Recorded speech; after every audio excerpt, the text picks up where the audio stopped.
Great Magic Johnson is with us tonight. Hall of Fame mogul. Yes, indeed. Stephen A. Smith and Michael Wilbon, Jalen Rose, we are all here. Magic, we're delighted to have you back with us. And so we will start with you. As we look at this matchup, and you were just telling me before we came on how excited you are about these two teams being here.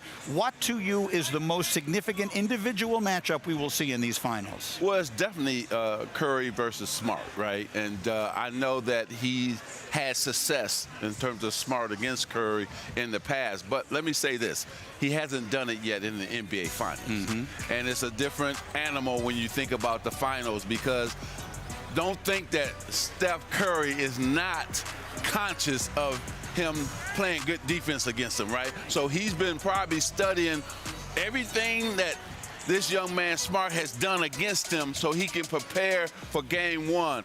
And I think Steph is going to have a big series because he's mad at everybody keep talking about how Smart has controlled him, and he wants to show the world. I agree with Magic in terms of Steph Curry having a big series, but I'm also paying attention to the nuances. I'm talking to a Hall of Famer here, a legend. Obviously, Jalen Rose playing in the league for 13 years, knowing what on earth he's talking about. And this man, Mike Wilbon, covering the NBA for over 3 decades. I'm sorry. It's a compliment, my brother. It's a compliment, my brother. You don't look at one bit.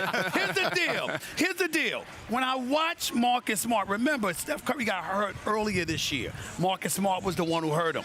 When you look at it, not emotionally because it wasn't intentional or anything like that, but Marcus Smart is a highly aggressive and tenacious defender. I'm watching the way the game has been called in the playoffs. That's something that people underestimate. Steph Curry and Steve Kerr can collaborate to use against Marcus Smart as well. And so we got to pay attention to that. The level of aggression that Marcus Smart is going to be able to exercise. Yes, you have an abundance of Celtics who can defend straight up, and we understand that.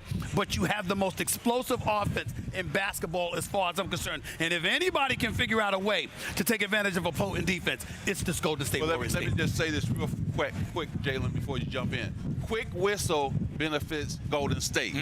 If it's not a quick whistle, it benefits Boston Celtics. The physical nature, perhaps, That's right, and the advantage to the Celtics. What do you have your eye on, Michael? Can I go to an emotional matchup? Sure. Since I learned initially from the gentleman sitting to my far right about teams playing for history, about their minds and their emotions. And I remember being on the wrong side of picking a matchup when Magic was playing against the Celtics, and he was talking about the two teams having that, playing for a sense of pride, the banners that hang above them. Golden State's in that place now. You know, what's that saying from Dennis Green? You know, they are who we thought they are. The Warriors are playing with that in mind. I'm not saying Boston's a very worthy challenger. I think the most worthy challenger from the Eastern Conference.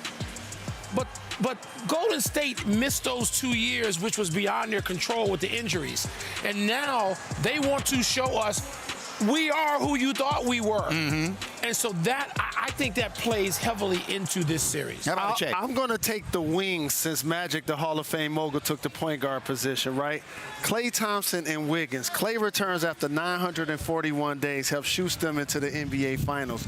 Wiggins started in this year's All-Star game and played really well against the Dallas Mavs. And on the other side, the ascension of Jason Tatum, how he's played in each round leading his Boston Celtics team. And Jalen Brown, who's been a guy locking down defensively, but also making big plays. So I'm interested to see how they respond in their first NBA Finals. I'm interested in seeing Magic Johnson, who's sitting here next to us. I want to know how much does the Boston Celtics have to do with you sitting here, because if they win, they will surpass the Los Angeles Lakers for no all-time title winner. I'm not going to hold back that I hate the Celtics. I don't want them to win, of course. Thank you for watching ESPN on YouTube. For live streaming sports and premium content, subscribe to ESPN+.